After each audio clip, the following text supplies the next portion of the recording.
साथ संगत जी, प्यार से कहना धन निरंकार जी।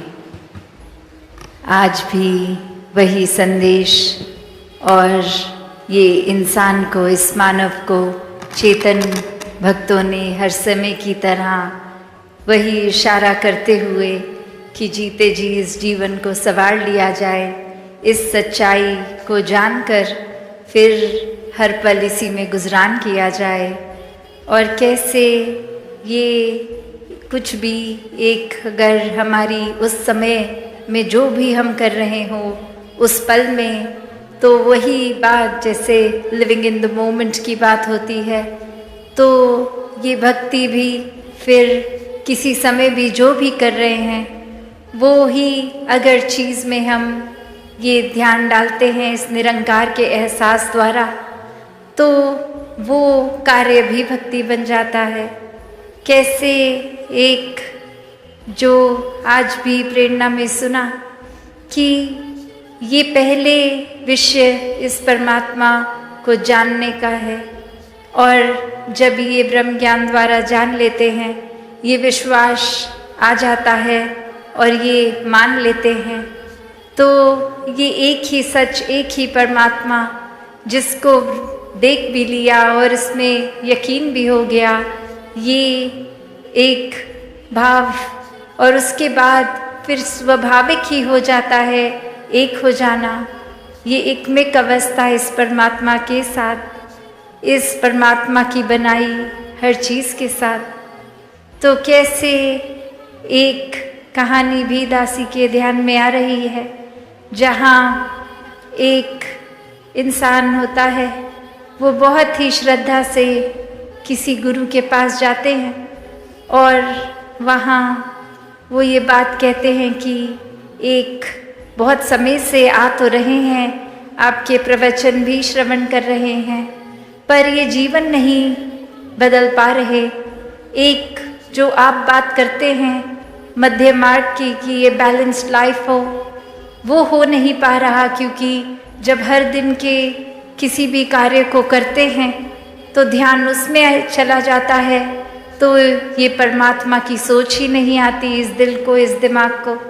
और जब परमात्मा के प्रति एक ध्यान लगा लेते हैं तो इस संसार की चीज़ों से ही अपना एक नाता तोड़ने का दिल करता है। फिर दिल करता है कि बस एकांत में ही रहें, कोई हमसे बात ना करे, हम किसी से बात ना कहें, एक अपने सारे कर्तव्यों को भी भूल जाएं, बस यही करते रहें। तो आप तो समझाते हैं कि कैसे ये बैलेंस रखना है कि दुनिया में जीना भी है, समाज परिवार की सेवा भी करनी है, और हर पल में परमात्मा को भी याद रखना है, और ये उपलब्धियों को भी प्राप्त करना है, मेहनत करनी है। और अब इस उपलब्धियों से इतनी सारी चीज़ें घर में खरीद के रखनी है, तो नज़र जहाँ जाती है एक नई डिस्ट्रैक्शन बन जाती है। तो ये अब एक मिक होना है, ये बैलेंस बनाना है, ये तो सीख लिया, पर इस पे अब एक प्रैक्टिकली जिया नहीं जा रहा। और वहीं वो समझाते हैं गुरु कि आपके घर के आसपास आपसे सबसे नज़दीक क्या दुकान है, कौन सी दुकान है, तो वो सब बताते हैं कि एक सब्ज़ी वाले हैं, वो बस बहुत अलग अलग सब्जियां रखते हैं, और अपने तराजू में वो जो भी ग्राहक आता है बताता है कितने किलो को कितनी सब्जी चाहिए, उसको तोल कर दे देते हैं। और फिर वो गुरु कहते हैं ठीक है, अब जाइए उनको ध्यान से ऑब्जर्व कीजिए, ये कण कण में शिक्षा है, तो यहाँ से भी आपको शिक्षा मिलेगी, आप उनके पास जाइए। और अब वो इंसान अपने पड़ोस की ही दुकान पे पूरा दिन बैठता है, देखता है कि हो तो वही रहा है जो मुझे पहले से ही पता था, कि ग्राहक आया अपना सामान ले गया और ये दुकानदार ऐसे ही तोल कर दे रहा है। और जब वो दुकान का समय हो गया और वो रात्रि घर आने का उस दुकानदार का, वहाँ पे रुक के वो एक बात पूछने की कोशिश कि मेरे गुरु ने कहा है, ये शिक्षा मुझे आपसे मिलेगी कि मैं कैसे बैलेंस लाइफस्टाइल में रहूं। तो ये आपकी क्रिया, इससे आप कैसे कर रहे हैं इसके बारे में कुछ रोशनी डालें। ये देखने में तो बहुत सिंपल काम है। तो वो इंसान समझाता है, वो दुकानदार समझाता है अब कि ये कार्य तो बस यही है कि जितने किलो का एक वज़न मैंने एक तराजू में डाला, उतने किलो की ही वो सब्ज़ी उसी दूसरे तराजू की दूसरी ओर ही रख दी। तो उससे ये बैलेंस बन जाता है, तो पता चल जाता है।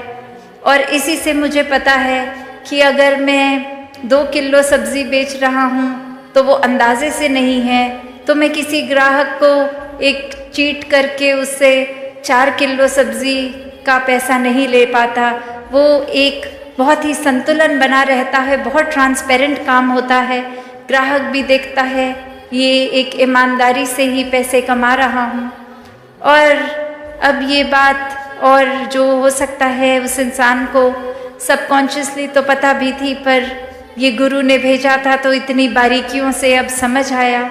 और फिर वहीं उपस्थित होके वो अपनी बात यही रखते हैं कि अब ये प्रैक्टिकल लाइफ में ये तो देख लिया कि कैसे एक वो गुण भी अंदर आ गया कि ये धोखाधड़ी ये नहीं करनी है, और साथ ही ये बैलेंस की भी वो बात दुकानदार कर गया।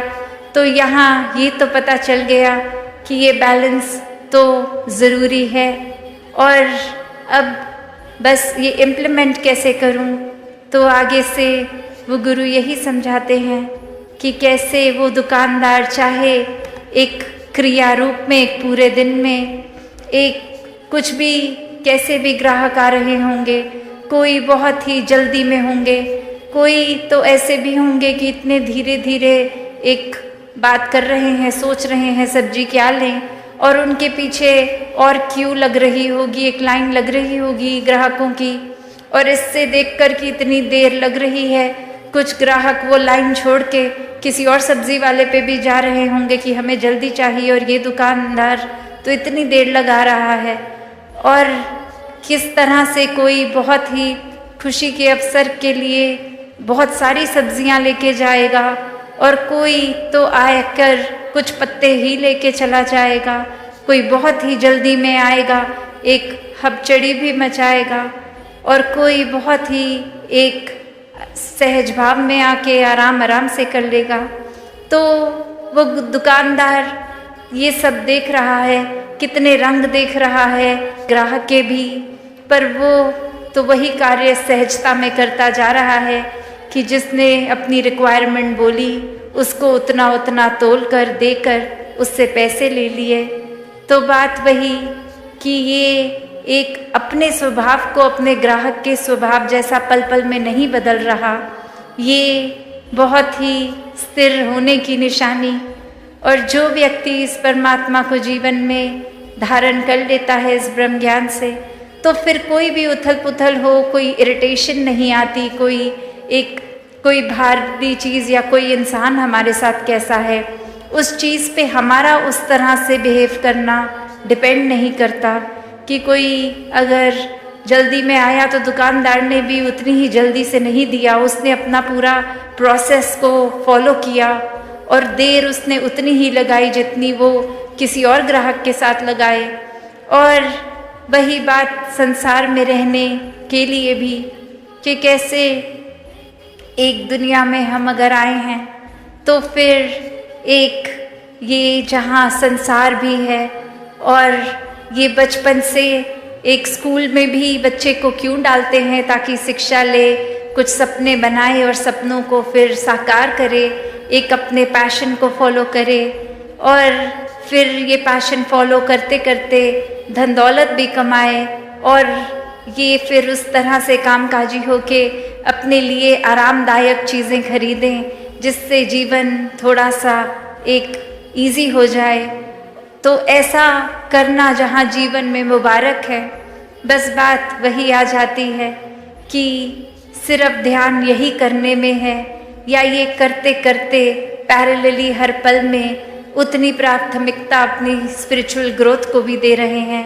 और यही वो बैलेंस है, ये अपनी मायावी जीवन और ये आध्यात्मिक जीवन का, जहाँ पे वही बात आती है जो अभी मॉडल भी कुछ दिनों पहले इधर प्रदर्शनी में भी देखा कि ये ज्ञान और कर्म रूपी पंख, ये एक पंख अगर हो कि सिर्फ एक कार्य तो कर रहे हैं, एक हम किसी वजह से प्रभु परमात्मा का नाम तो ले रहे हैं, पर परमात्मा वाकई है क्या, ये परमात्मा की प्राप्ति तो नहीं कर रहे हैं।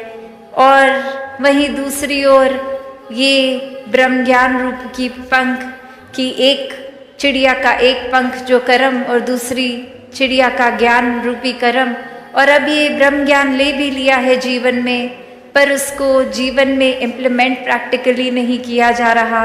अपने जीवन में सारे अवगुण अभी भी वहीं के वहीं रखे हैं। एक अपनी वाणी को कठोर का कठोर ही रहने दे रहे हैं।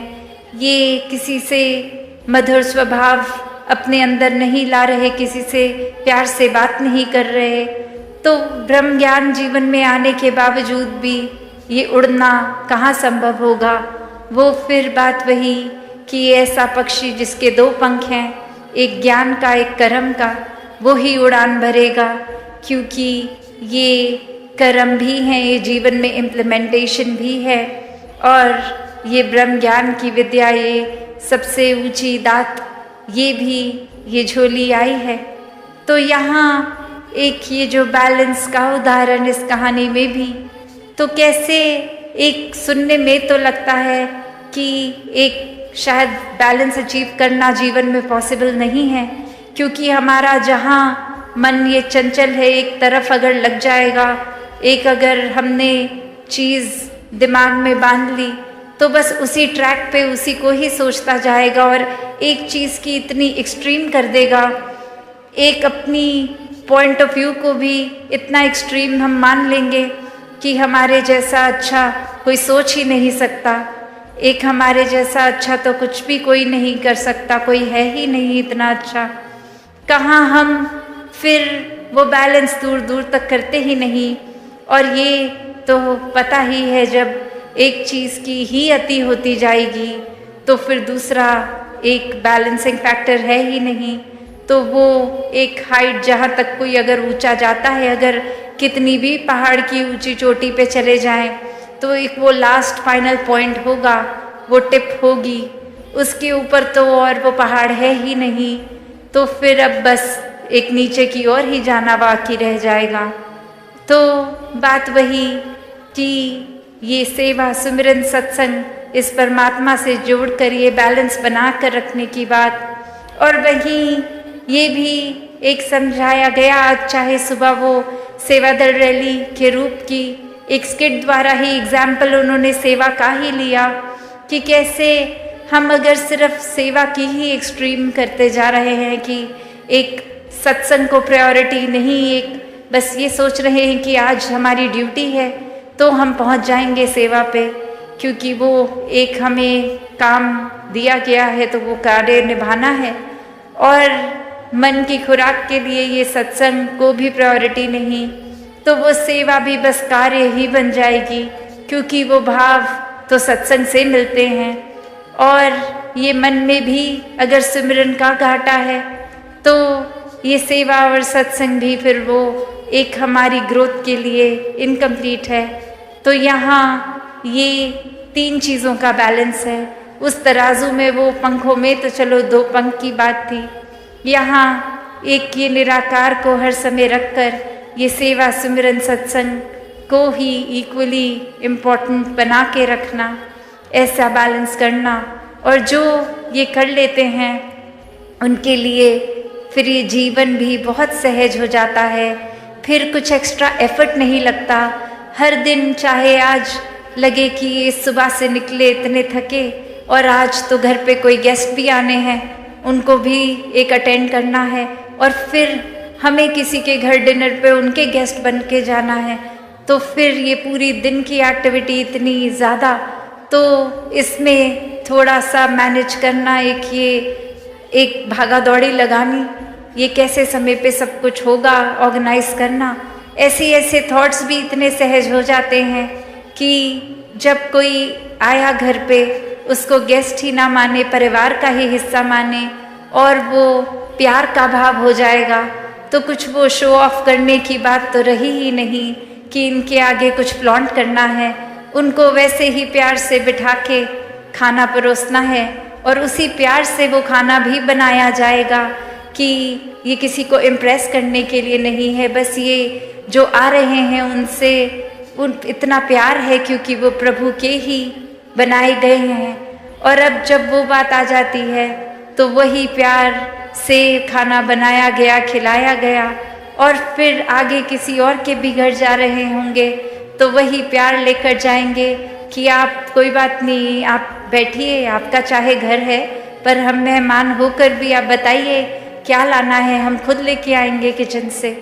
तो ऐसे भाव भी संतों के हो जाते हैं कि आप सारा ये थकावट अपने हिस्से लाने कि हम चाहे आपके घर मेहमान बन के आए हैं पर हम हैं तो सेवादार ही, तो जो भी है ये मिलजुल के निभा लेते हैं।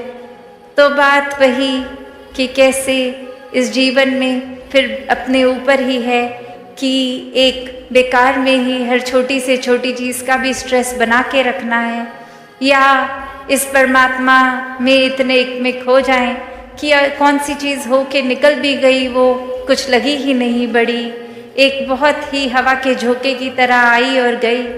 और कैसे फिर ये बैलेंस भी बना रहता है कि वो काम भी सारे हो गए, वो प्यार में भक्ति में रहता हुआ मन एक अपने दोस्तों के साथ दोस्ती, समाज के प्रति भी जो कर्तव्य रहे तो कैसे वो भी बहुत बखूबी निभा लिए गए और कुछ एक्स्ट्रा खुद को भी नहीं लगा। एक जैसे एक कोई पूरे दिन अगर कुछ नहीं भी होता करने में तो भी दिल वही महसूस कर रहा था, या फिर कोई दिन जो पूरी तरह से जैम पैक्ड है कि फुर्सत ही नहीं सांस लेने की, उसमें भी ये दिल दिमाग उतने ही रिलैक्स्ड।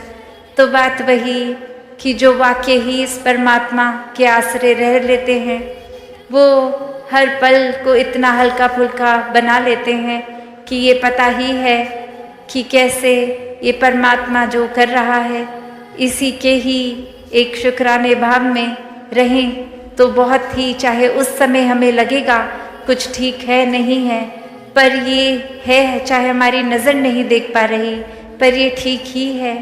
तो वो कोई हिसाब किताब हमारे आंकड़े लगाने का तो काम नहीं, ये बस परमात्मा की एग्जिस्टेंस देखकर विश्वास की बात है। और जो वाक्य ही हर पल का एक अपनी कन्वीनियंस से कि कुछ जीवन में अच्छा हुआ है तो विश्वास करेंगे और नहीं है तो विश्वास नहीं करेंगे। जब ऐसी कन्वीनियंस से ही परमात्मा को जीवन में जगह दी तो फिर तो कोई लाभ नहीं है, फिर तो वो कोई भी और चीज़ के साथ संसारिक कर सकते हैं। और परमात्मा को प्राप्त करके भी जब एक सब कुछ प्राप्त कर लिया तो भी नज़र इतना छोटा, तंगदिली बना ली, नज़रिया इतना छोटा, तो फिर इतनी बड़ी दात का भी क्या ही फ़ायदा रहा। तो बात वही कि ये जो बैलेंस की बात है और इसी बैलेंस के साथ ये विस्तार भी होता है कि जैसे जैसे हमें फिर ये एहसास होगा कि परमात्मा को और ज़्यादा अगर हमें पता है अपने अंतर्यामी हम खुद हैं कि वाकई में हमारा ध्यान, हमारा दिल पूरा दिन ज़्यादातर क्या करता है, तो खुद को ही देखकर अपने अंदर वो चेंजेस लाने कि और ज़्यादा कैसे स्पिरिचुअली इंक्लाइन हो सकें, वो उस तरफ अपना विस्तार करें। और कैसे हम अगर कोई कमी कर रहे हैं कि किस तरह एक संसार के लिए कुछ ऐसा अच्छा नहीं कर पा रहे, अपने लिए कुछ ऐसा अच्छा नहीं कर पा रहे, तो वहाँ पे भी एक विस्तार किया जाए, क्योंकि ये श्वास तो उतने ही हैं और उसी में ये एक मटीरियलिस्टिक और स्पिरिचुअल लाइफ को बैलेंस करना है, तो उसी में ही सब कुछ करना है। तो जिन्होंने ये बखूबी कर लिया वो तो अपना जीवन बहुत अच्छे से निभा गए, वरना तो ये कैपेसिटी, ये कैपेबिलिटी इस परमात्मा ने हर एक में दी है वो हमारा ही कहीं आलस है, चुनाव है, या फिर एक हमारा माइंडसेट को जो हम इतना नारो कर देते हैं या अपने अहंकार में ही चूर रहते हैं कि कोई भी चीज़ करने की काबिलियत होने के बावजूद नहीं करते, या फिर इस परमात्मा का आसरा ही नहीं लेते। एक माइंडसेट हमने ऐसा बना लिया होता है। तो दातार जहाँ हर किसी को अपने दर्शन इस ब्रह्म ज्ञान द्वारा कराता है, तो अगर हमने ही यहाँ जैसे अभी प्रवचनों में भी सुना कि अगर आँख हमारी बंद है तो हम वो देख ही नहीं पाएंगे जो है, तो बात वही कि ये जीते जी अपने जीवन को भक्तों ने जहाँ खुद भी संवारा है वहाँ हर एक को संवारने की प्रेरणा दी है। और वो किस तरह संवारा जाए वो भी बताया है कि सिर्फ एक ही तरीका है, परमात्मा से जुड़कर, उसको हर समय देखकर, एक जीवन में सच को स्थापित करके ही ये एक मार्ग वाकई ही एक सच्चाई का मार्ग जो है इस पे चल पाएंगे, हर एक के बन जाएंगे, हर एक को अपना बना लेंगे। सात संगत जी, धन निरंकार जी। सात संगत जी, प्रेम से कहना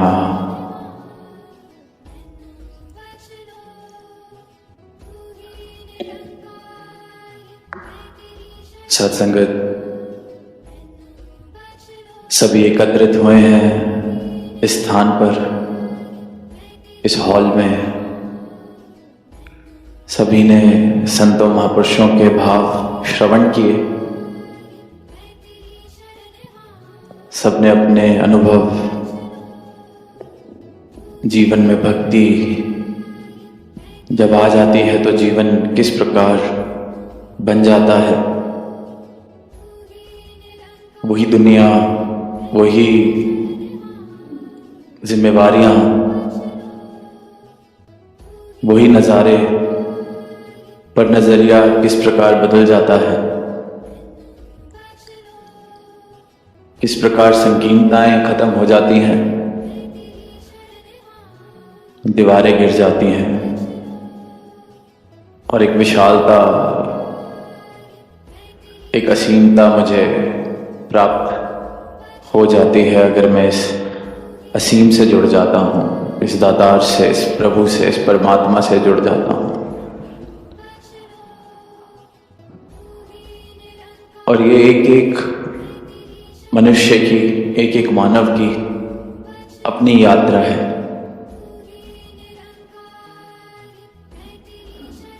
हर रूह ने अपने इस मालिक खालिक से मिलना है और ये सबकी अपनी यात्रा। किसी को एक क्षण में प्राप्ति हो जाती है, कोई पूरी उम्र,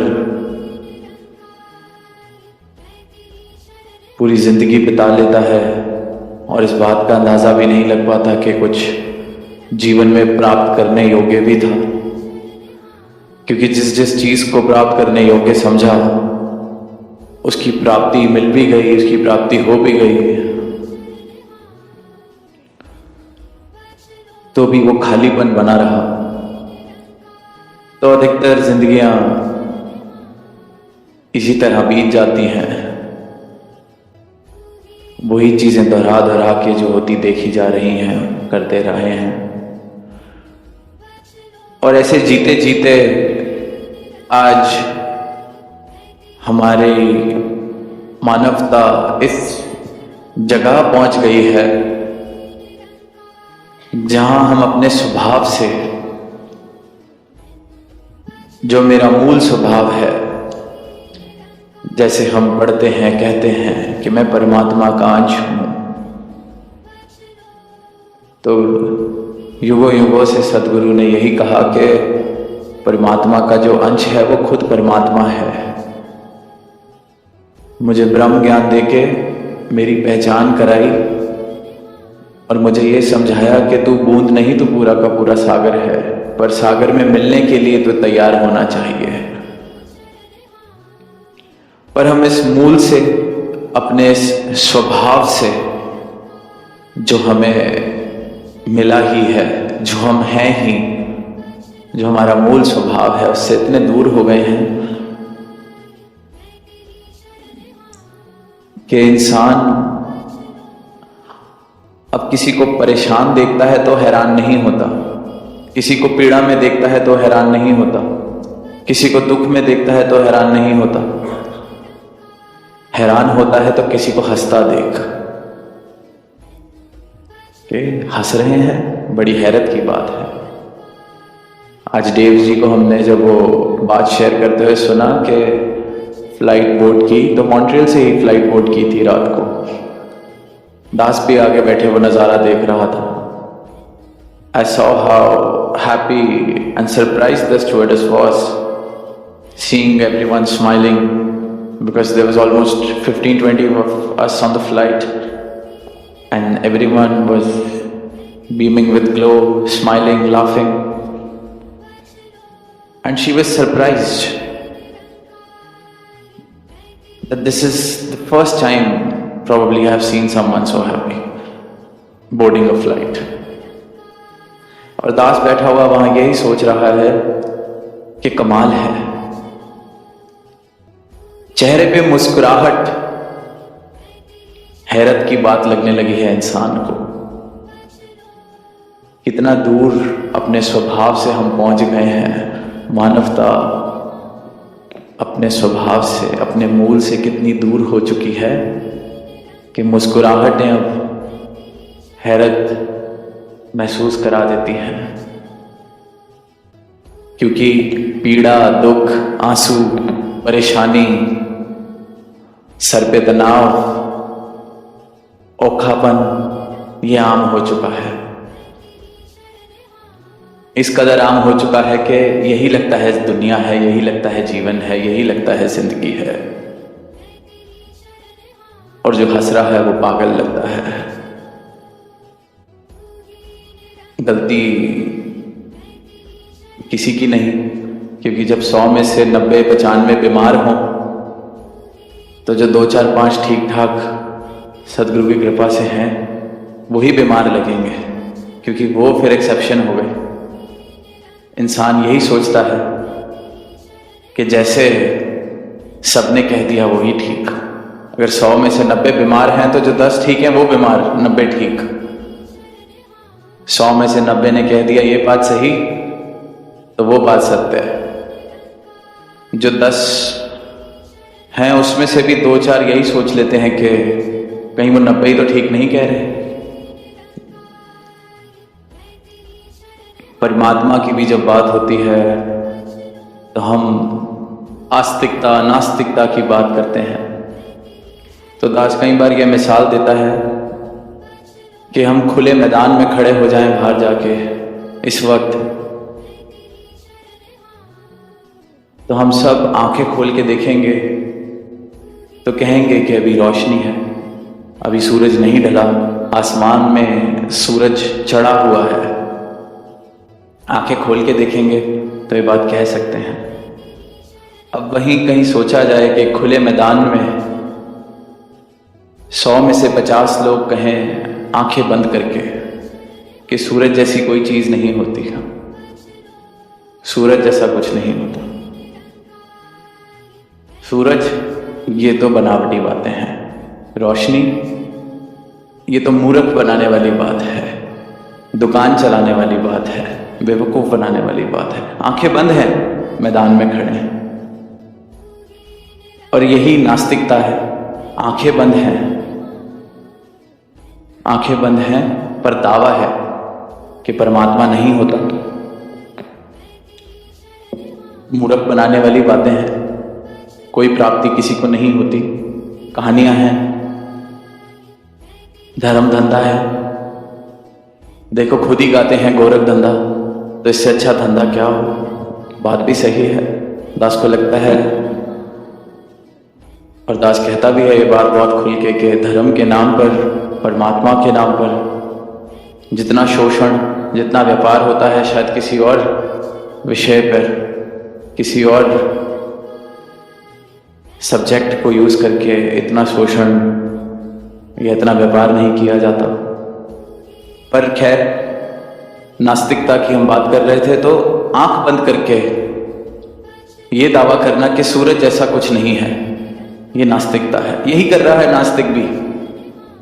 नहीं है, मैं नहीं मानता, मैं नहीं मानता। मुबारक है, कोई जोर जबरदस्ती नहीं। फिर आस्तिकता, क्या आस्तिकता भक्ति है? क्या जो कहता है मैं भगवान में मानता हूं वो भक्त हो गया? उसने मुक्ति प्राप्त कर ली, उसने जो जीवंत मुक्ति जैसे सदगुरु माता जी आज कह रहे हैं प्राप्त कर ली। उसके जीवन में क्या प्रेम आ गया? उसके जीवन में क्या सत्य आ गया? उसको निर्वाण हासिल हो गया जो भगवान बुद्ध ने कहा। आस्तिकता। अब उसी को समझने के लिए हम कहते हैं कि यही उस खुले मैदान में 50 लोग और आए जो आंखें बंद करके कह रहे हैं कि सूरज है, सूरज है, सूरज से ही सारी दुनिया चल रही है, सूरज से ही सब कुछ रोशन है, पर आंखें बंद हैं, आंखें बंद हैं, देखा नहीं। हम मानते हैं कि सूरज है, हमने सुना है कि सूरज है, हमने पढ़ा है कि सूरज है, हमें बताया गया है कि सूरज है। वो 50 जो कह रहे थे कि सूरज जैसा कुछ नहीं होता, हम नहीं मानते, और जो 50 कह रहे हैं कि सूरज है, हम मानते हैं। दोनों के सिर्फ शब्दों में फर्क है। रोशनी किसी के भी जीवन में नहीं है क्योंकि दोनों जगह आंखें बंद हैं, दोनों अवस्थाओं में आंखें बंद हैं। रोशनी सिर्फ और सिर्फ वो देख पाएगा जिसकी आंखें खुल जाएं।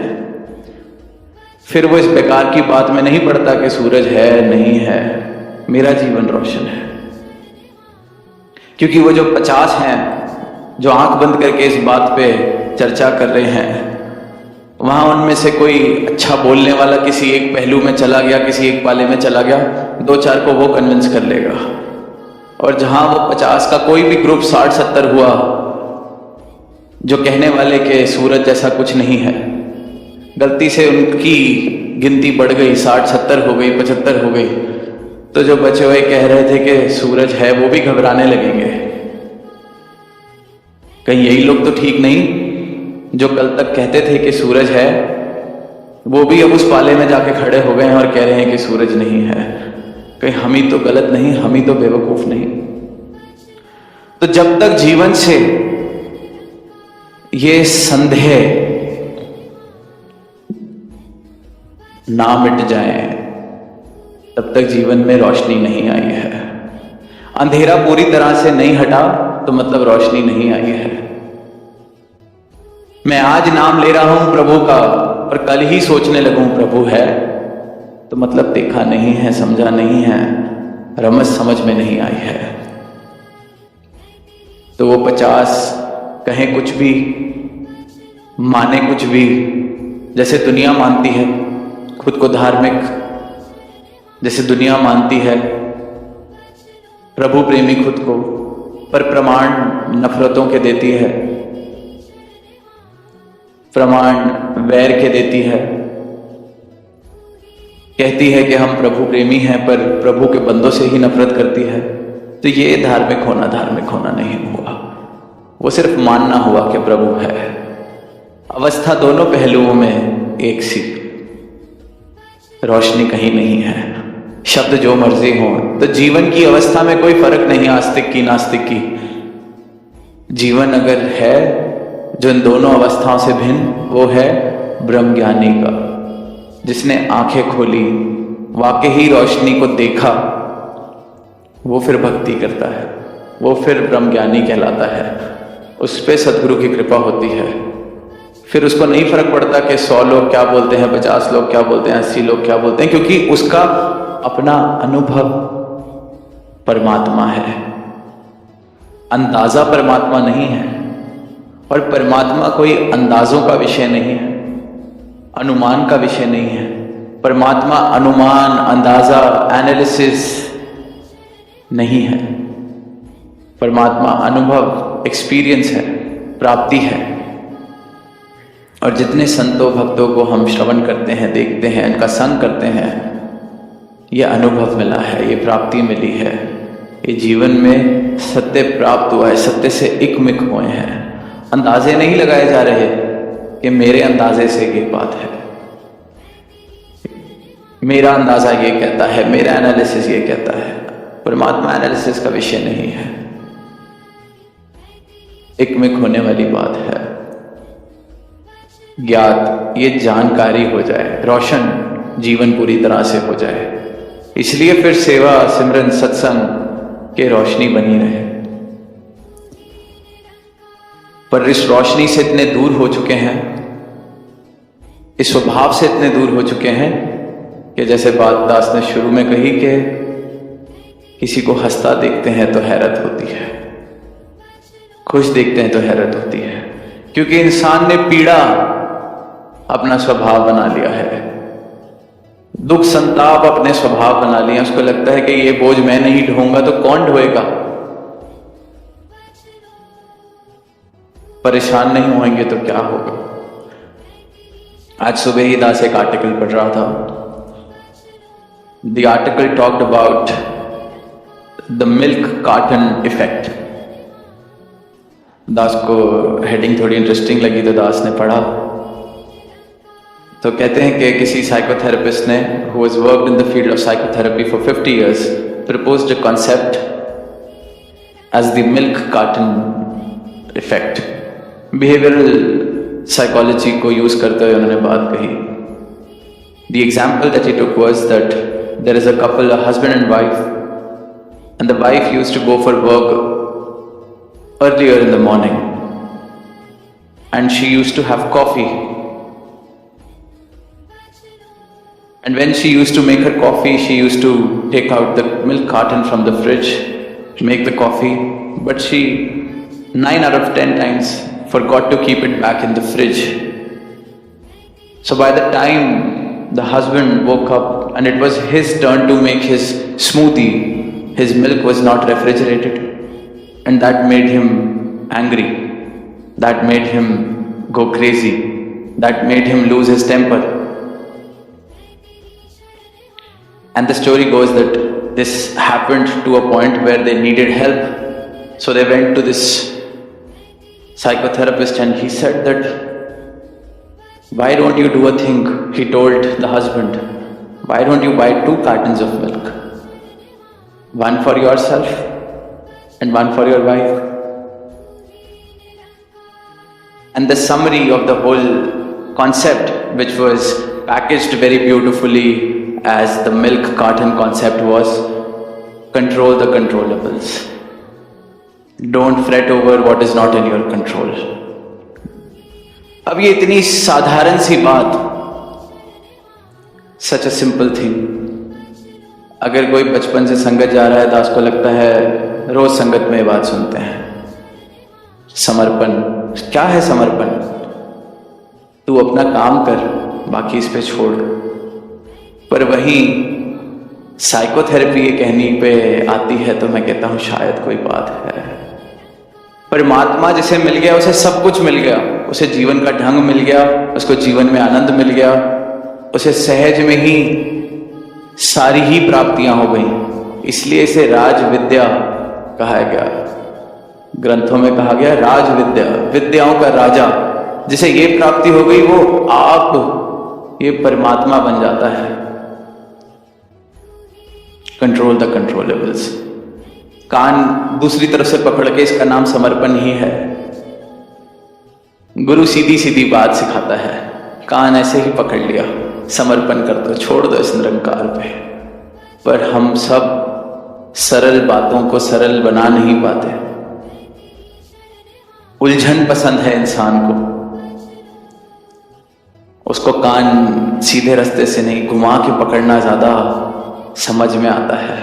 इसलिए फिर इन शब्दों का यूज भी करना पड़ता है, इन प्रमाणों का भी यूज करना पड़ता है, इन आर्टिकल्स का भी यूज करना पड़ता है।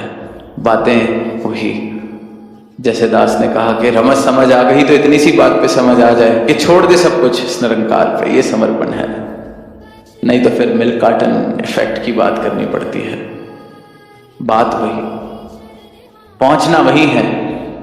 बारिश की बूंद सीधा समुद्र में गिर जाए और समुद्र हो जाए, या पूरी गंगोत्री से चल के फिर जाके पूरी यात्रा करके समुद्र में पहुंचे। पहुंचना समुद्र में ही है, होना एक ही है। दोनों ही रास्ते हैं, सदगुरु दोनों में से किसी को नहीं छोड़ता। जो बूंद बन के बरस के सीधा गिरने को तैयार है, उसके भी हाथ खोल के स्वागत है। जो पूरा रास्ता कठिनाइयों वाला लेके आना चाहता है, उसके लिए भी समुद्र इंतजार कर रहा है। आ जाओ, चट्टानों से होते हुए, रस्तों से होते हुए, कभी कभी गंदे नालों से होते हुए, पर पहुंच जाता है समुद्र में तो उसको भी स्वीकृति मिलती है, एक्सेप्टेंस मिलती है। यही जो बात है कि बात समझ में आए तो इतने आसानी से समझ आने वाली है जैसे बूंद सीधा की सीधा बादल से समुद्र में बरस गई, वरना तो पूरी यात्रा है। जीवन पहुंच सके मंजिल तक, इस बूंद को सागर बनने का अवसर मिला है। वो अवसर पूरा हो सके, मुकम्मल हो सके। बातें बहुत इंसान कर रहा है, पर अगर आंखें खोल के जीवन को देखे तो जीवन की हालत क्यों ऐसी है, क्यों चेहरे पे मुस्कुराहट अब मुझे हैरत देती है। हसरतें, चाहतें। अभी पीछे ही बात हो रही थी, टीवी पे यूएस ओपन चल रहा था, तो दास को संदीप जी ने बताया कि एक मैच अभी हुआ, कोई बहुत हाईली रैंक्ड प्लेयर किसी अनसीडेड प्लेयर से हार गया। कहते उसने अपना रैकेट 20 बार ही जमीन पे मारा हारने के बाद और रैकेट तोड़ दिया। तो हम हंस रहे थे इस बात पे। फिर दास को याद आया जब छोटे थे, बड़े हो रहे थे, 20-21 साल की उम्र तक भी क्रिकेट खेलते थे, मन होता था आज सेंचुरी मारी जाए, नहीं तो कितने बैट तो अपने हमने खुद तोड़े हैं। कभी कभी बैट नहीं तोड़ा, उस बॉलर ने आउट करा जिसको तो 6 आज बताना था मार के, पिछले हफ्ते से कहा जा रहा था कि तुझे देख लेंगे अगले हफ्ते। जब वो आउट करता है तो कई बार तो बैट विकेट पे भी मारा हुआ है कि अब आउट तो हो ही गए हैं। अब जब तक खेल के मैदान तक सीमित है बात, तो किसी को दुख नहीं पहुंचता, पर मेरे जीवन में भी यही चल रहा है।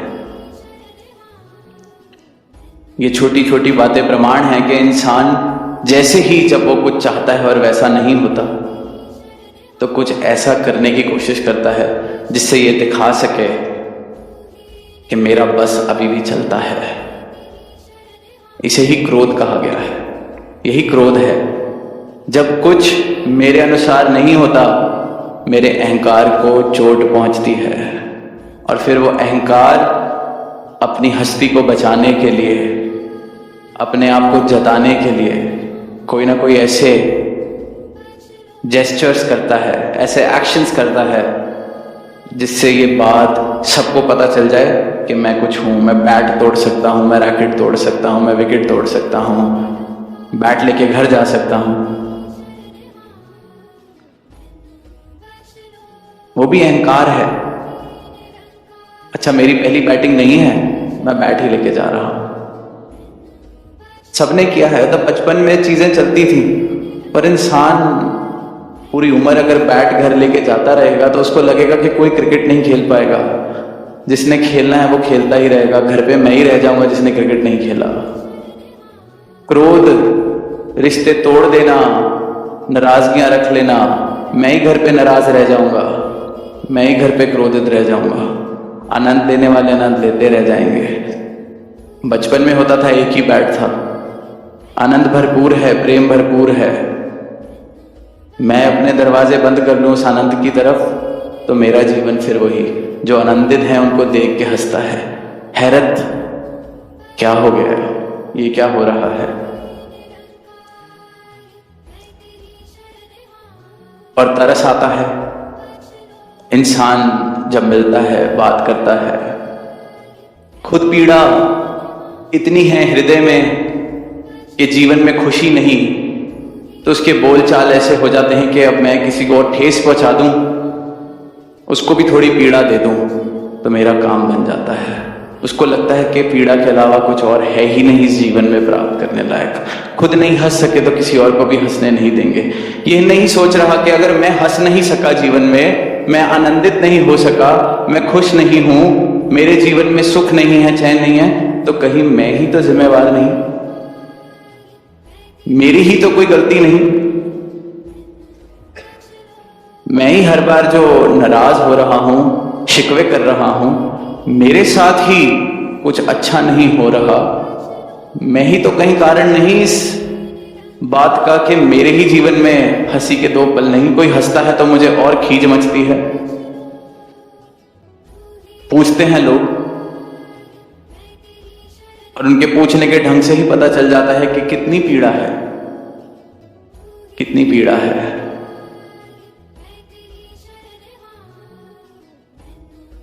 भगवान बुद्ध के समय की भी एक बात आती है कि कोई आया और उनके ऊपर थूक के चला गया। पर भगवान बुद्ध अपने इस अवस्था में बैठे थे तो शिष्य क्रोधित हो गया। उसने कहा यह ठीक नहीं हुआ। तो आगे से कहते कि वो बेचारा इतनी पीड़ा में है, उसके पास शब्द भी नहीं बचे कुछ कहने के, मजबूर हो गया ये करने में, उसकी पीड़ा है, बीमार है दुनिया। बीमारी का कारण सिर्फ मेरा अहंकार है, मेरी सोच है कि मैं जो सोच रहा हूं वो ही ठीक है, और अगर वो ठीक नहीं हुआ, वैसे नहीं हुआ, तो फिर मैं क्रोध करूंगा, फिर मैं नाराजगी दिखाऊंगा, फिर मैं बैट लेके घर चला जाऊंगा। हम बच्चों पे हंसते हैं जो बैट लेके घर चले जाते हैं। पूरी उम्र दास ने देखा है 80-80 साल के लोग भी बैट लेके घर ही जा रहे हैं। मेरे अनुसार जब कुछ नहीं होता मैं बैट लेके घर चला जाता। पर अगर किसी को ये बात का अंदाजा नहीं तो आज ये दास कह दे कि क्रिकेट का मैच वैसे ही चल रहा है, मैं बैटिंग करूं ना करूं, मैं फील्डिंग करूं ना करूं, दुनिया आनंद में है, दुनिया चलती जा रही है, चलती रहेगी, क्योंकि इस दातार ने इसे चलाना है। आनंद बरस रहा है, बरसता जाएगा, मुझे इसको प्राप्त करना है, पात्र बनना है। सारे घड़े खुले हैं, बरसात हो रही है, मेरा पात्र नहीं भर रहा, तो क्योंकि मेरे घड़े में छेद है। इसलिए बारिश निरंतर हो रही है इस परमात्मा की अनुकंपा की, आनंद की, प्रेम की। घड़े भी सारे के सारे बिछे हैं, तो या तो मेरे सर पे ढक्कन है या इतने छेद हैं कि पूरा का पूरा बादल बरस जाए फिर भी ये मटका नहीं भर सकता। अहंकार के छेद हैं, मैं वाले छेद हैं। तो अपनी पहचान कर सकें, अपनी पहचान हो जाती है तो ये जो बैट ले जाने वाली नादानियां हैं ये हंसाते, खुद हंसते हैं अपनी बातों पे। क्या कर रहा था मैं, क्या मैंने कर लिया, क्या मैंने पा लिया। एक एक पल इस जीवन का दोबारा नहीं आने वाला, एक एक पल इतना कीमती। आज यहां बैठे हैं, ये पल सुनहरा है, कदर हर पल की डाल सके, हर पल में इस दातार के साथ, इस सच्चाई के साथ जुड़ के जीवन जी सके हैं। कभी ऐसा क्रोध आए, आता है, पर उस पल ये दातार याद आ जाए, उस पल ये सत्य मेरे साथ रहे, उस पल मैं कौन हूं, मैं बूंद हूं जिसने सागर में मिलना है, ये बात ध्यान आ जाए तो फिर खुद पे हंसी आती है कि किस लिए क्रोध करने लगा था, कहां बैट लेके जाने लगा था। चेतनता, अवेयरनेस, सिमरन, श्वास श्वास सिमरन, ये एहसास श्वास श्वास बसा हो, बातों में नहीं, कथनी में नहीं। जीवन में जब ये पल आते हैं, ये पल मुझे बताते हैं कि सिमरन चल रहा था कि नहीं, एहसास था कि नहीं। जब कुछ हुआ तो क्रोध जब ऊपर आने लगा तो उस क्रोध को मैं अपनी सच्चाई दिखा पाया कि नहीं। क्रोध आने के बाद भी क्या मुझे वो सच्चाई याद आ गई और मैंने माफी मांग ली कि नहीं। बैट लेके मैं ऊपर चला भी गया, 5 मिनट बाद पानी पी के वापस खेलने आ गया कि नहीं। मौके, अनंत मौके मिलते हैं, अनंत। पर ये अनंत मौके तब तक ही हैं जब तक ये श्वासें चल रही हैं। और जीवन बहुत बहुमूल्य, इसकी कीमत डाल सकें। रिश्ते जो मिले हैं, नाते जो मिले हैं, ये अवसर जो मिला है प्रभु का प्रेम अनुभव करने का, बहुत बहुमूल्य है। और ये प्रेम से ही जीवन सज सकता है, प्रेम से ही जीवन का कोई मोल है। और प्रेम नहीं है तो जीवन फिर जीने लायक नहीं है। फिर तो वही जैसी चल रही है दुनिया, औखे होके, परेशान होके, मुंह चढ़ा के, बोझ उठा के। परमात्मा खुला न्योता दे रहा है, जैसे वो शहंशाह जी वाली बात दास ने पहले भी इस टूर पे कही कि राजा ने बिठा लिया रथ पे, तरस खा के कितना बोझ उठा के एक बुजुर्ग खड़ा है, रथ पे भी बैठ गया पर अपना बोझ जो उठाया हुआ था वो रथ पे नहीं रखा। कहता है राजा ने पूछा कि बोझ क्यों उठा रखा है? कहता है मुझ जैसे दीन को, दुखियारे को,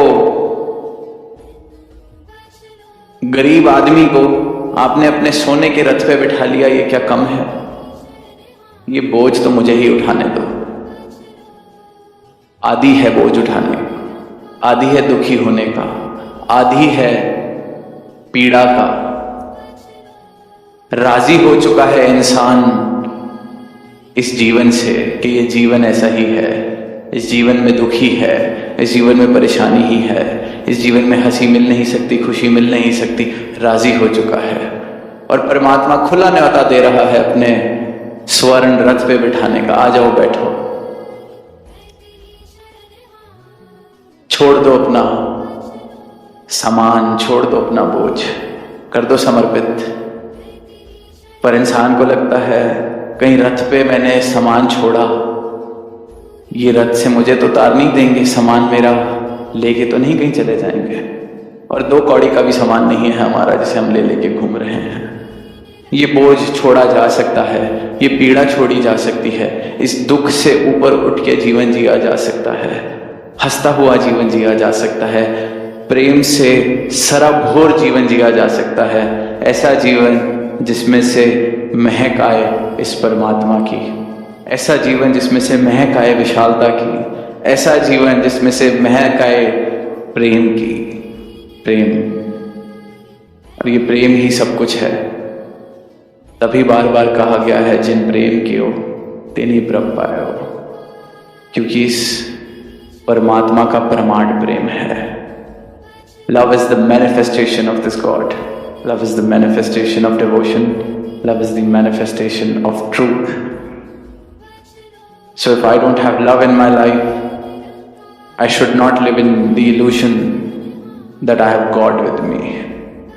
I should not live in the illusion that I am a devoted person, a person of God. If my life is devoid of love, then this illusion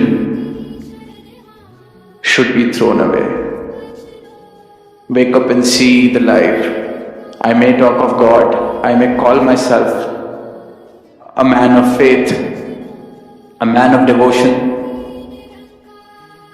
a man in the Lord's service, but if my life is devoid of love, then I am in serious need of introspection, then I am in serious need of looking in the mirror. तो प्रेम ही परमात्मा का प्रमाण है, प्रेम ही भक्ति का प्रमाण है। Love is the manifestation of devotion, love is the manifestation of God realisation.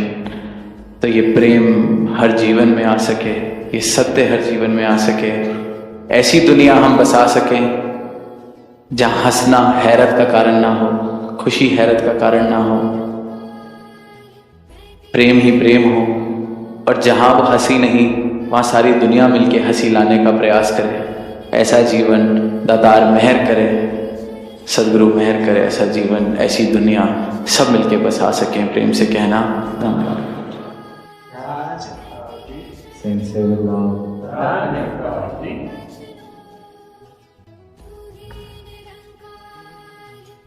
In the world, there's often talk of ignorance, that ignorance is ailing the mankind. Man is not aware, is ignorant about so many things. When we talk about the political space, it is often said that man is ignorant of the power that he holds as a citizen. Man is ignorant of his or her own rights as a citizen. Or when it is a talk of science or something, man is ignorant about so many things. Often someone who is very well educated, knows a lot of things about this world, would say that there's a high percentage of humankind which is ignorant of the knowledge that is available, ignorant of so much that can be learned. But the biggest ignorance that is there is the ignorance, the unawareness of my own true self. Man is ignorant about the question, who am I? I often take the example of a branch of a tree asking another branch that have you heard of something called a tree? There's been a lot of talk of something called a tree. And do you know what a tree is? Have you heard of a tree? And this is a branch asking another branch of the same tree. And the ignorance there is that they are not different from the tree. They are themselves who they are looking for. And this realization, this awareness, this awareness is what has been called as mukti, what has been called as jnana, what has been called as salvation, what has been called as nirvana. The knowledge, the answer to the question, who am I? And this is what man has been searching for, asking around. Do you know of something called as God? Do you know what God is, where God is, who God is? Is it possible to see? Does He even exist? Is it just a myth? But the ignorance has reached to a point where even this question is not asked enough. Only a handful are left with the desire or the quest to find answer to this. Because the darkness, the ignorance has reigned for so long that this state of ignorance feels like the new normal, feels like that this is how life is. There's nothing beyond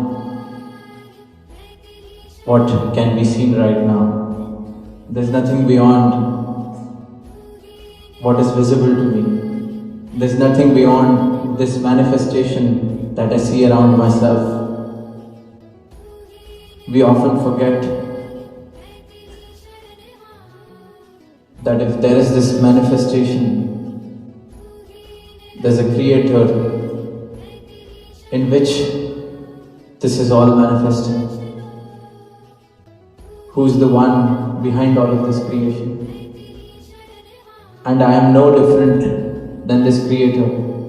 This Creator has created me, exists in me, and I exist within this Creator itself.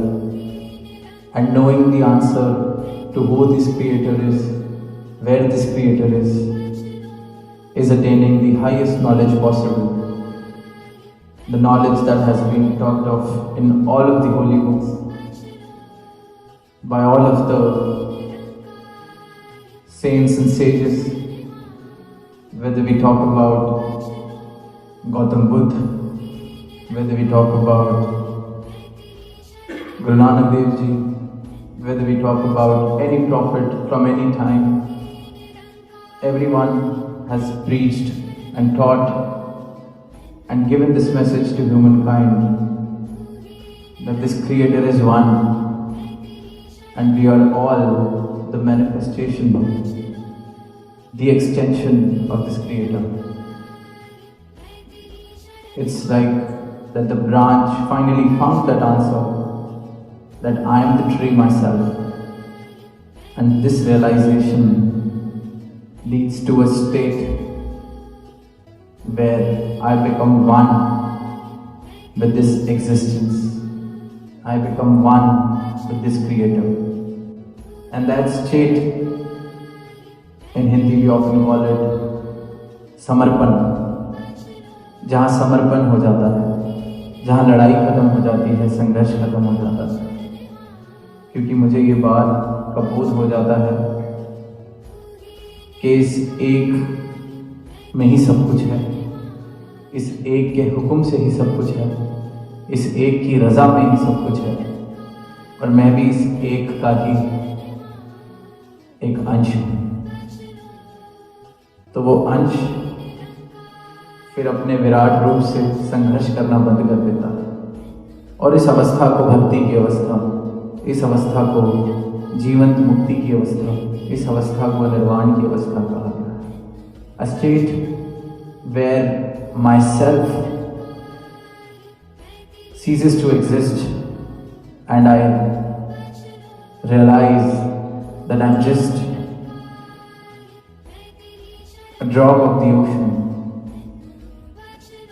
I'm just a part of this whole, and I'm here because of this whole. This entire manifestation is because it is all part of this whole. And when this realization comes, all struggles end. Everything, life becomes effortless. We reach a state where we float rather than swim against the stream. It's a beautiful analogy that depicts what struggle is. There's a man trying to swim against the stream, and then when he's unable to do that, he comes out and he's all complaining that the entire world is against me. This river is against me. They don't want me to swim. They're not letting me swim. And then again goes on trying, again swimming against the stream. And when he's unable to, again coming out, complaining, crying foul, that this game is rigged, the world is against me. They don't want me to swim. They don't want me to learn how to swim. They don't want me to reach my destination. And this is how humans are living their lives. We all are living our lives. When something is not happening according to me, I'll keep on struggling, keep on fighting, keep on crying, keep on complaining that the world is against me, that everyone's against me. But I'm not realizing that like the man who is trying to swim against the stream, rather than floating with the flow, I'm also struggling against this whole, this existence.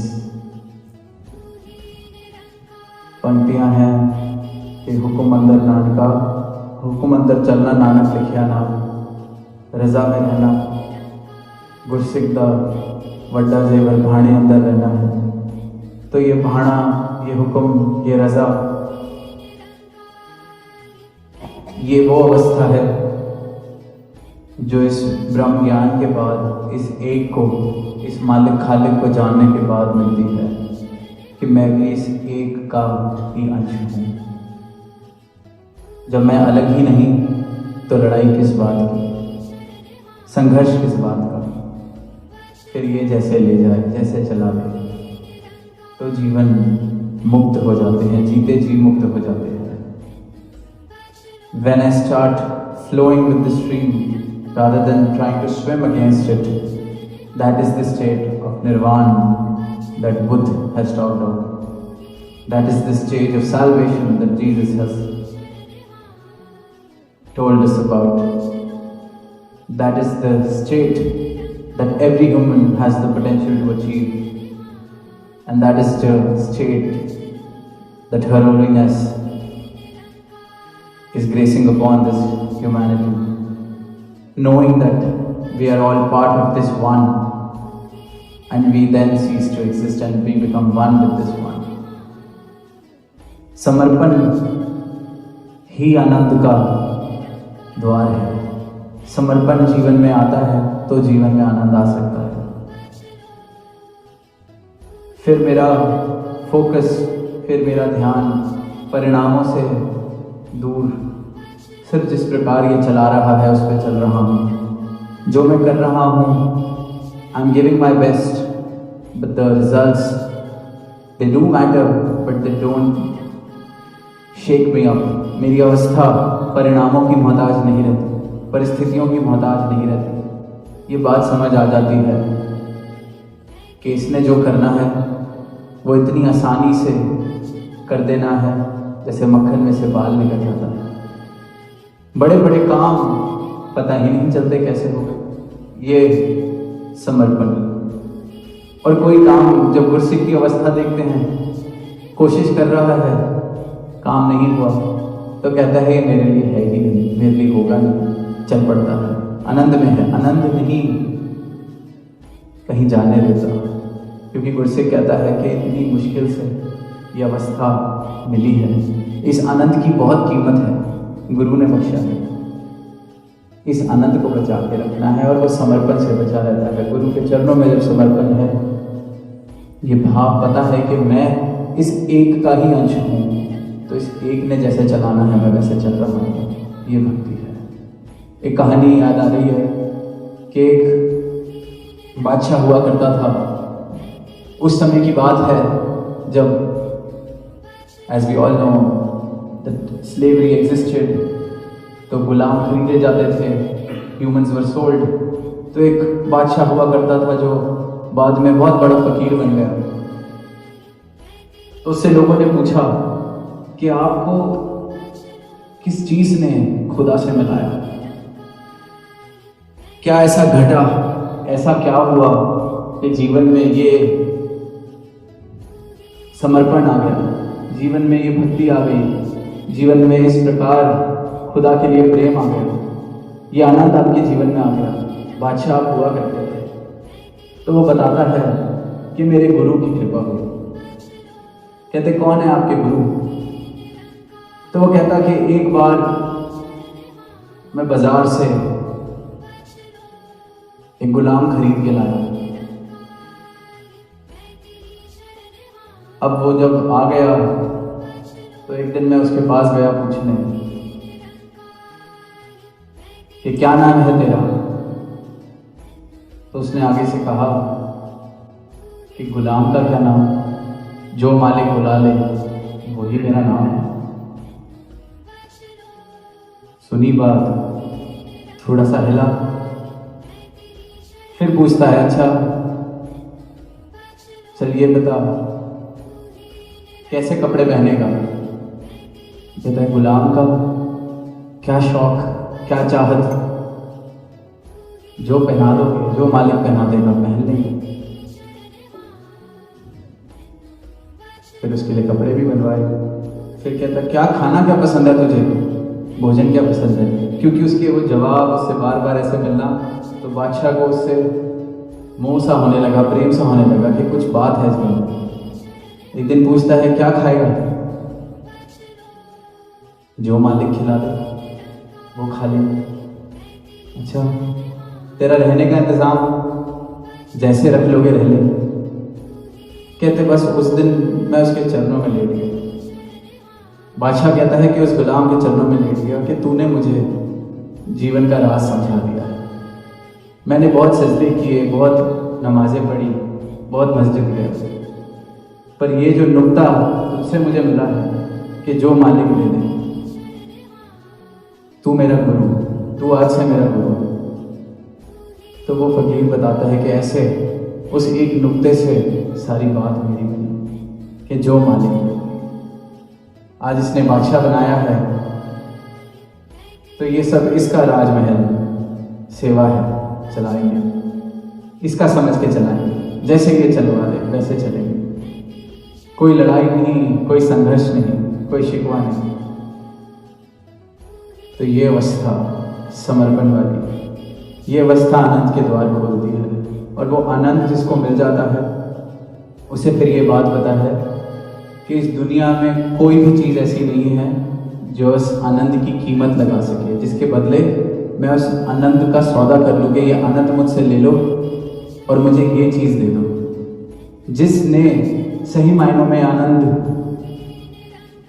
ये भक्ति, प्रेमा भक्ति, इससे आया हुआ जो आनंद जीवन में आता है, ज़रा भी अनुभव किया है, एक्सपीरियंस किया है, उसे पता है कि इससे बड़ा, इससे बड़ी कोई दाद नहीं, इससे अमूलक कोई अवस्था नहीं। फिर दुनिया की सारी संघर्ष, सारी रंजिशें सब समाप्त हो जाती हैं, क्योंकि ये बात समझ आ जाती है कि इस अवस्था जो मुझे मेरे गुरु ने दी है, इस अवस्था से ऊंची कोई अवस्था नहीं है। दुनिया की सारी दौलत भी एक तराजू में साथ रख दी जाए, वो भी मुझे ये अवस्था महसूस नहीं करा सकती जो इस वक्त मैं महसूस कर रहा हूँ समर्पित होकर सदगुरु के चरणों में। लेकिन ये बात समझ तभी आती है जब ये अवस्था का अनुभव हुआ हो।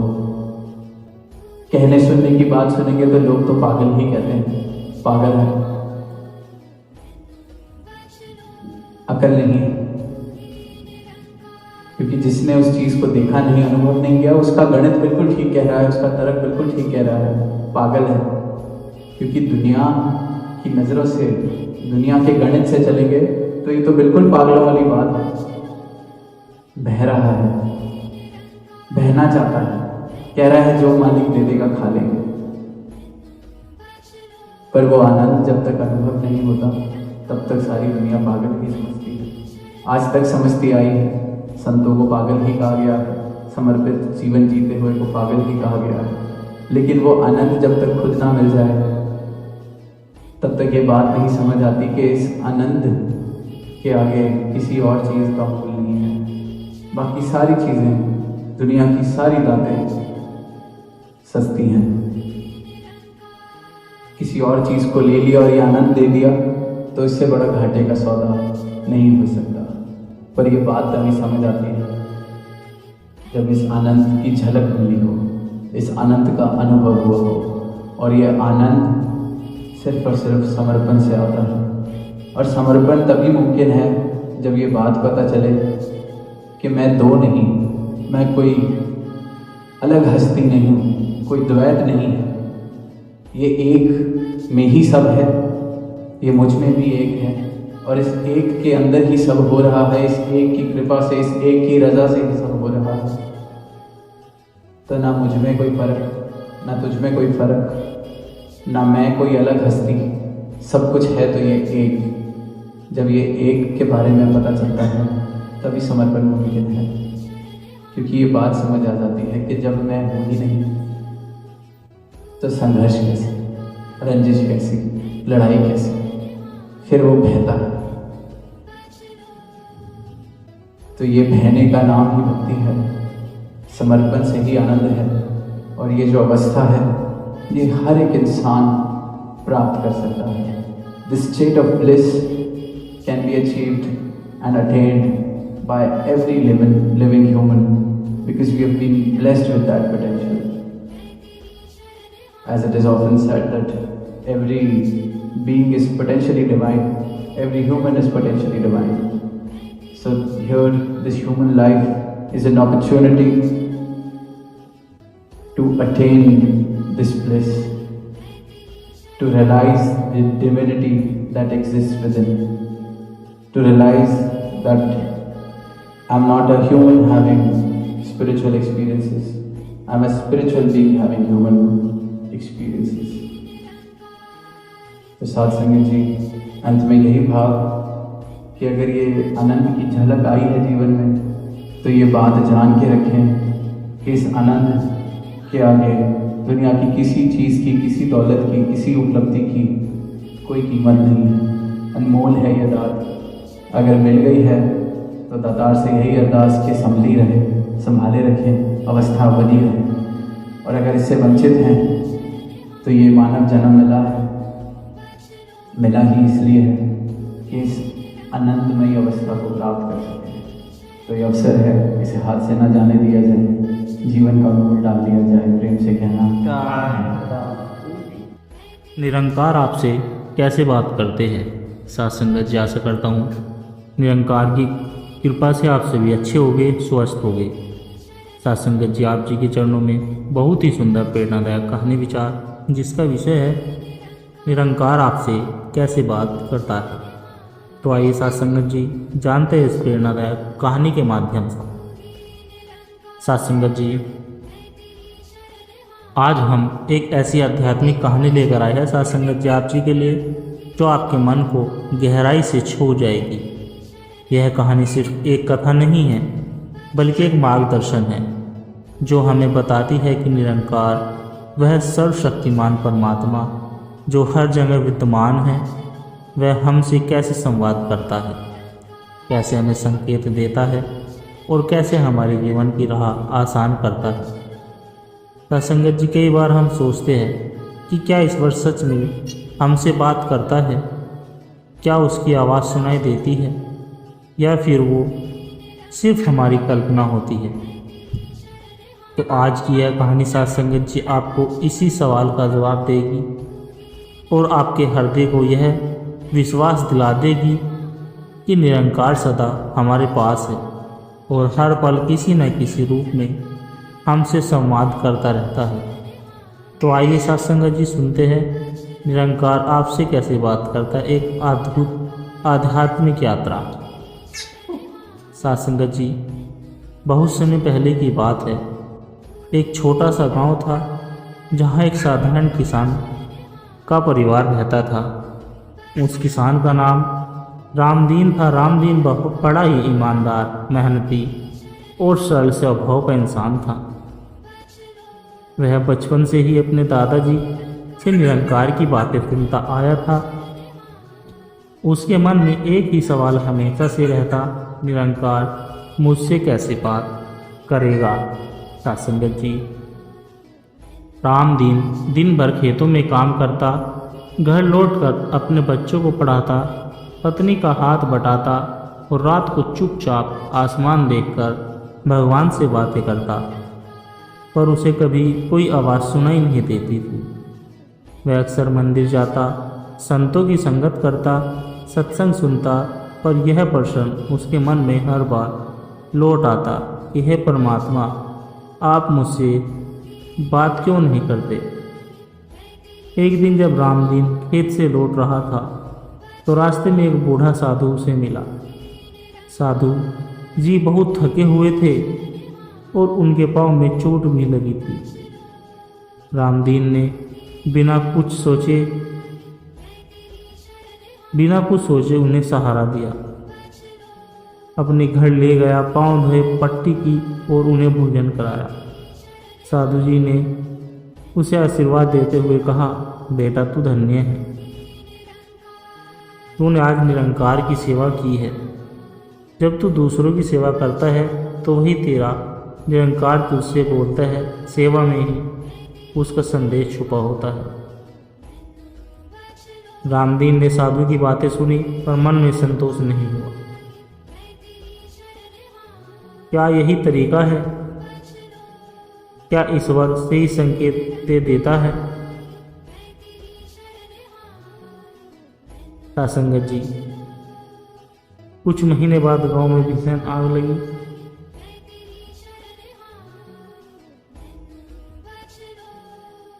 सूखा पड़ गया, खेत सूख गए, कुएं खाली हो गए, लोग निराश हो गए।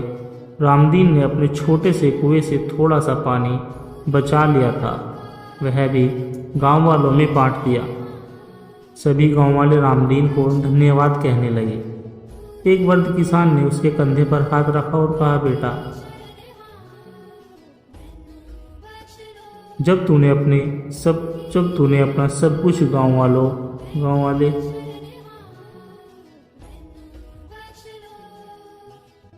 के लिए न्यौछावर कर दिया, तभी निरंकार ने तुझे कहा कि तू अकेला नहीं, तेरी सहायता वही करेगा। रामदीन ने हंसते हुए कहा, पर बाबा, मैंने तो उसकी आवाज़ नहीं सुनी। वृद्ध किसान बोला, जो तेरा मन बोला कि बांट दे, वो किसने कहा? वही तो निरंकार की आवाज़ थी। रामदीन को पहली बार महसूस हुआ, कहीं ये बात सच तो नहीं। एक रात रामदीन बहुत परेशान था। उसका खेत पूरी तरह बर्बाद हो चुका था, घर में अनाज भी नाम मात्र था। वह चुपचाप चौपाल में बैठा था। तभी उसका 5 साल का बेटा गोपाल उसके पास गया और बोला,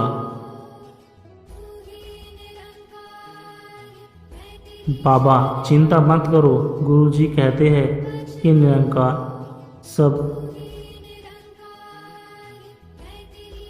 सब ठीक कर देगा। रामदीन की आंखों में आंसू आ गए। उसने अपने बच्चे को गले से लगाया। उसे लगा ये तो निरंकार की ही आवाज़ है जो मेरे बच्चे के मुख से मुझे धैर्य दे रही है। एक दिन गांव में एक बड़ा सत्संग हुआ। मशहूर संत वहाँ आए। रामदीन भी भर गया।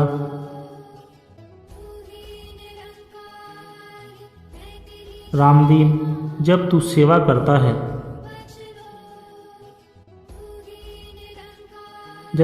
करता है, दूसरों की मदद करता है, तब निरंकार तुझसे बात करता है। जब तू अपने विवेक को सुनता है, वही उसकी आवाज़ है।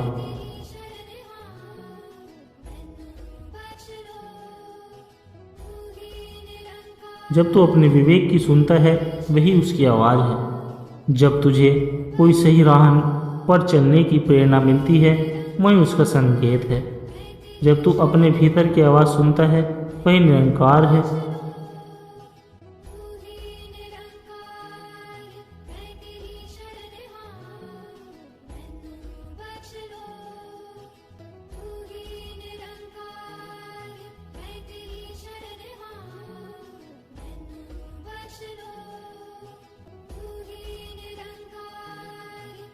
जब तुझे कोई सही राह पर चलने की प्रेरणा मिलती है, वही उसका संकेत है। जब तू अपने भीतर की आवाज़ सुनता है, वही निरंकार है। उसे बाहर मत ढूंढ, वो तेरे भीतर है। रामदीन की आंखें भर आई। उसे अब समझ में आ गया कि इतने वर्षों से निरंकार उससे हर पल बात कर रहा था। वह बूढ़ा साधु हो, गांव वाले हो, उसका बच्चा हो, सब में ही बोल रहा था। रामदीन को अब कोई प्रश्न नहीं रहा। वह जान गया कि निरंकार की कोई भाषा नहीं। वह प्रेम की भाषा बोलता है, सेवा, भक्ति, परोपकार और सत्संग। यह निरंकार के संवाद के माध्यम है। उसने उसी दिन से हर छोटी छोटी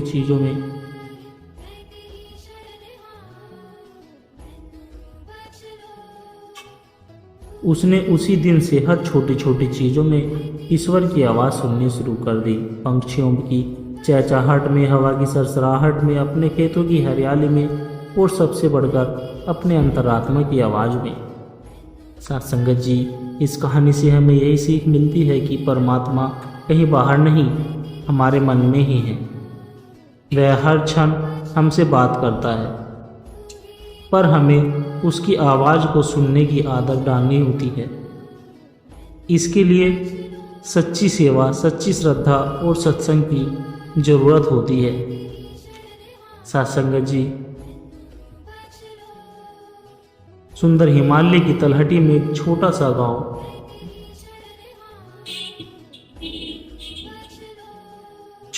गांव बसा था।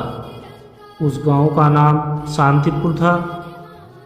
यह गांव जितना सुंदर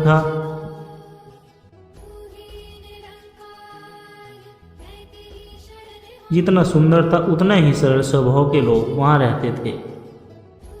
उन्हीं लोगों में एक व्यक्ति हरिहर भी था। हरिहर बचपन से ही जिज्ञासु था। हर बात की तह में जाना चाहता था। उसने शास्त्र पढ़े, वेद पढ़े, पुराण पढ़ी, सुने, गुरुओं के पास बैठे, पर उसे एक प्रश्न ने हमेशा बेचैन रखा। निरंकार मुझसे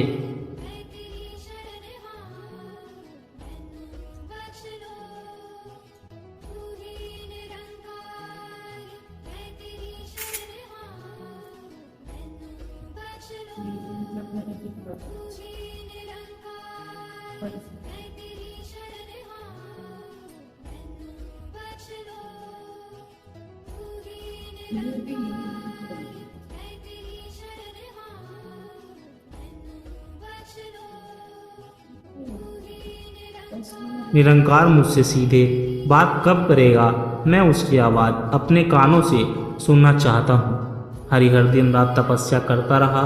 कभी गुफा में ध्यान लगाता, कभी नदी किनारे बैठता। बरसों तक उसने जंगल जंगल भटक कर साधु संतों से यही प्रश्न किया, पर कोई संतोषजनक उत्तर न मिला।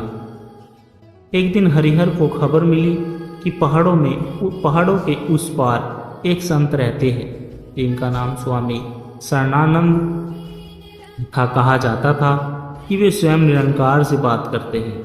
बस फिर क्या था, हरिहर ने कंधों पर झोला डाला और चल पड़ा स्वामी से मिलने के लिए।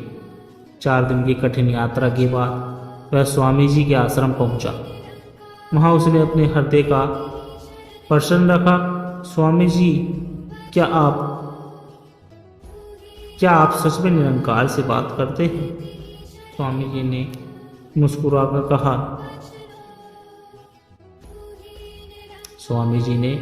मुस्कुराकर कहा, हाँ बेटा, लेकिन उससे पहले एक काम करना पड़ेगा।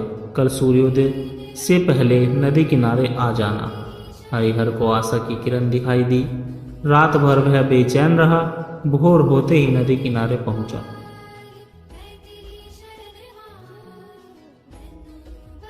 हरिहर ने ध्यान लगाया। लहरों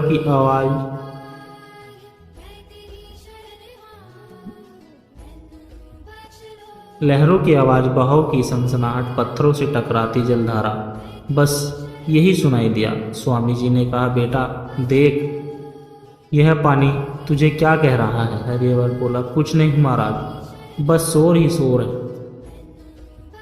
स्वामी जी ने मुस्कुराकर कहा, जब तक तू इस शोर को समझेगा यह शोर ही रहेगा, लेकिन जब तू शांत होगा, तेरी आत्मा शांत होगी, तभी तुझे इसी बहाव में निरंकार की वाणी सुनाई देगी। स्वामी जी ने हरिहर को आदेश दिया कि अब वापस अपने गांव लौट जा। 1 महीने तक किसी से बहस मत करना, बस गांव में सबसे छोटा बनकर सेवा करना और हर सेवा को निरंकार से बात मानना, फिर वापस आना। हरिहर के मन में 1000 सवाल थे। हरिहर के मन में 1000 सवाल थे। सेवा से कैसे आवाज़ सुनूंगा? पर स्वामी जी का आदेश था, उसने सिर झुका लिया। वह गांव लौटा। जिस महिला के घर में पानी नहीं पहुंचता था, हरिहर ने खुद पानी पहुंचाना शुरू किया।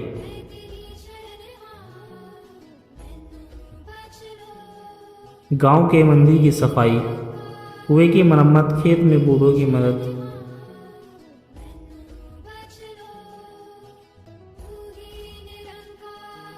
एक दिन गांव का सबसे कठोर दिल वाला बूढ़ा व्यक्ति, जो कभी किसी से सीधा नहीं बोलता था, उसने हरिहर को रोका और बोला, बेटा तू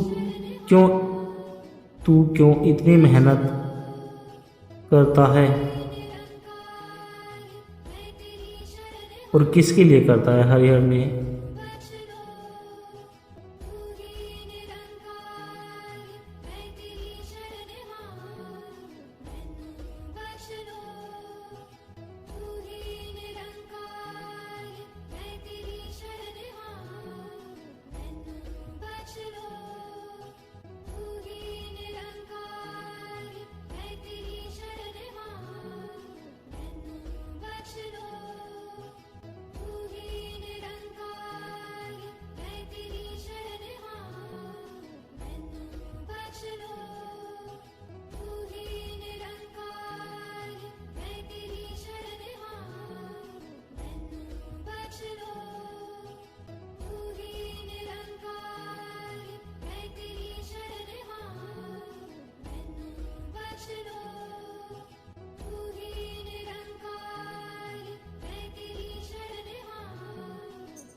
हरिहर ने नम्रता से कहा, निरंकार के लिए बाबा, वही तो मुझसे कह रहा है, सेवा कर। उस बूढ़े की आंखों में आंसू आ गए। तो क्या तू सचमुच भगवान की आवाज़ सुनता है?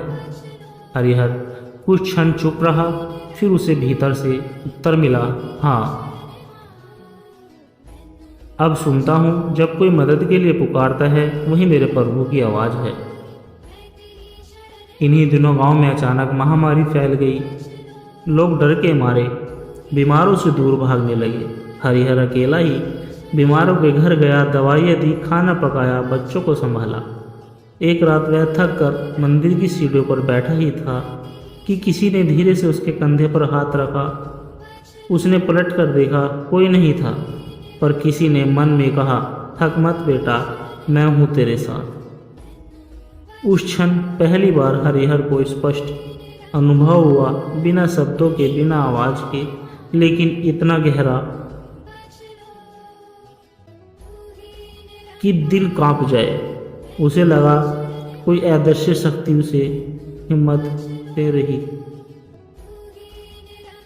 सत्संग जी 1 महीना बीत गया। हरिहर फिर से स्वामी जी के पास गया। अब वह पहले से बहुत बदल चुका था।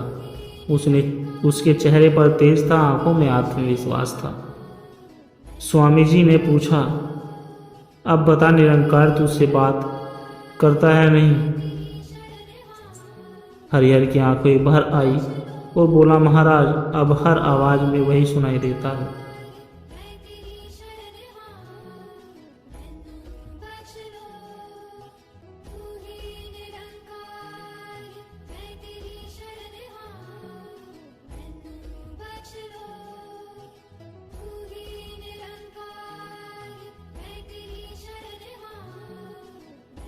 हरिहर की आंखें भर आई, महाराज, अब हर आवाज में वही सुनाई देता है। जब गांव का कोई बीमार मुझे पुकारता है, जब कोई भूखा आवाज़ देता है, जब कोई दुखी मेरी तरफ देखता है, सब निरंकार की ही पुकार है।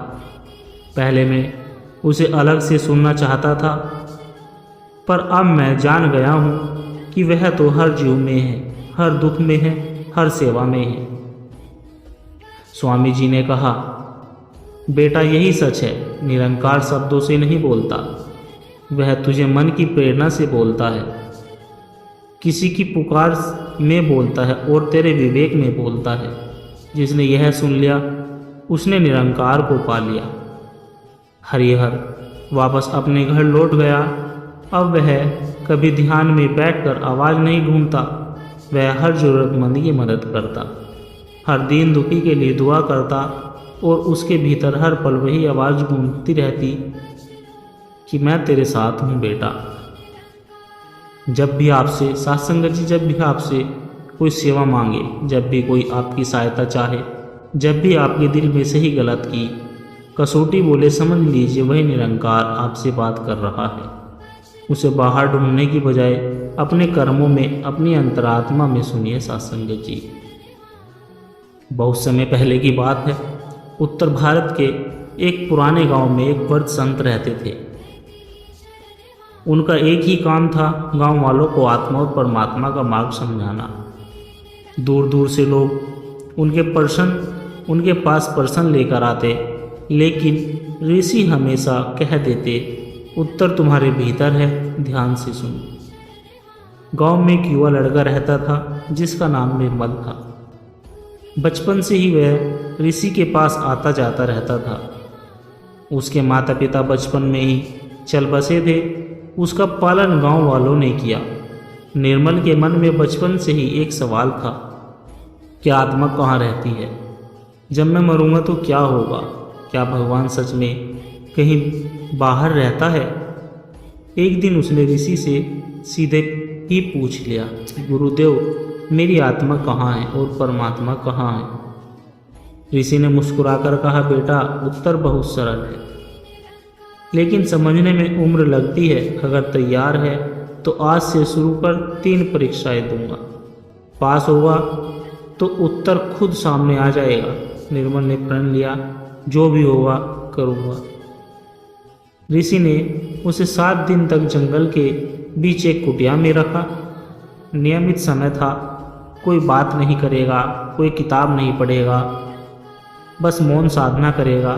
शुरुआत में निर्मल के मन में ख्यालों का तूफान उठता रहा। कभी भूख, कभी घर की याद, कभी कोई पुरानी घटना। लेकिन धीरे धीरे उसे महसूस हुआ, विचार रुकते नहीं, मगर वे मैं नहीं हूँ। एक नई शांति उसके भीतर पनपी। 7 दिन बाद ऋषि आए और बोले, क्या सीखा? निर्मल ने सिर झुकाकर कहा, गुरुदेव अब समझ में आया, मैं ये विचार नहीं हूँ, मैं तो बस देखने वाला हूँ, शायद वही आत्मा हूँ। ऋषि ने मुस्कुराकर सिर हिलाया, ठीक है, पर अभी सफर बाकी है।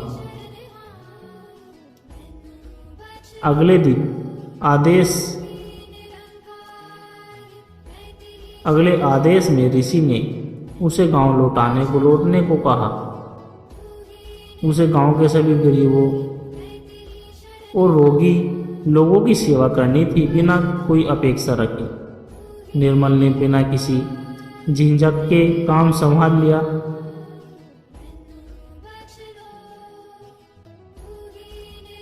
कभी कुछ रोगियों के घाव धोना, कभी अनाथ बच्चों को खाना खिलाना, सब करता गया। धीरे धीरे गांव वाले दंग हो गए, जिसे कभी खुद दूसरों की मदद करनी थी वही अब सबका सहारा बन गया। एक दिन एक वृद्ध ने उसका हाथ पकड़कर कहा, बेटा तू भगवान है, तेरा हाथ मुझे भगवान का हाथ लगता है। निर्मल की आंखें नम हो गई। उसी क्षण उसे महसूस हुआ कि जिन हाथों से मैं सेवा कर रहा हूँ वही परमात्मा के हाथ है। सेवा करने वाला भी मैं नहीं, वही है। अब अंतिम परीक्षा थी सत्संगत जी। ऋषि ने उसे अपनी सारी कमाई, वस्त्र और जरूरत की चीजें लेकर गांव के मंदिर में रख देने को कहा। निर्मल ने एक ही क्षण सोचा, फिर मेरा क्या होगा?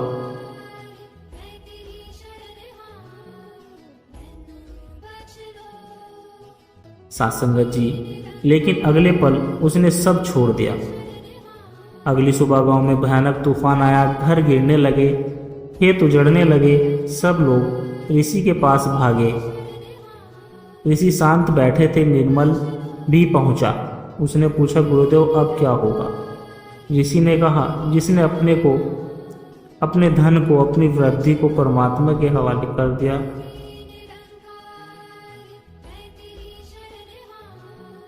क्योंकि जो था ही नहीं वो जाएगा क्या?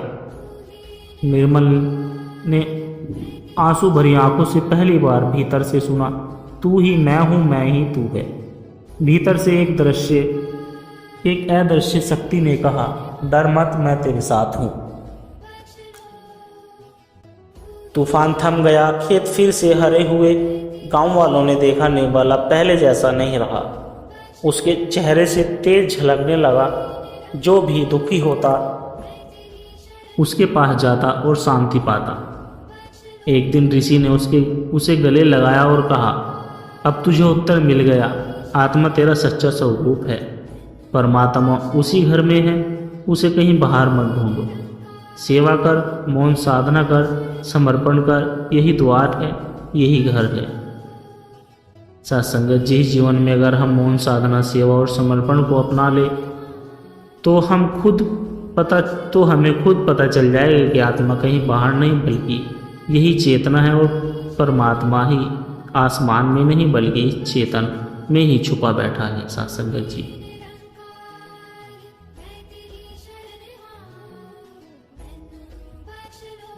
सत्संगत जी, अगर आपको यह कहानी अच्छी लगी हो तो वीडियो को लाइक करें, चैनल को सब्सक्राइब करें और कमेंट में ज़रूर बताइए कि आपको अगली कहानी किस विषय पर सुननी है या किस विषय पर सुनना चाहोगे।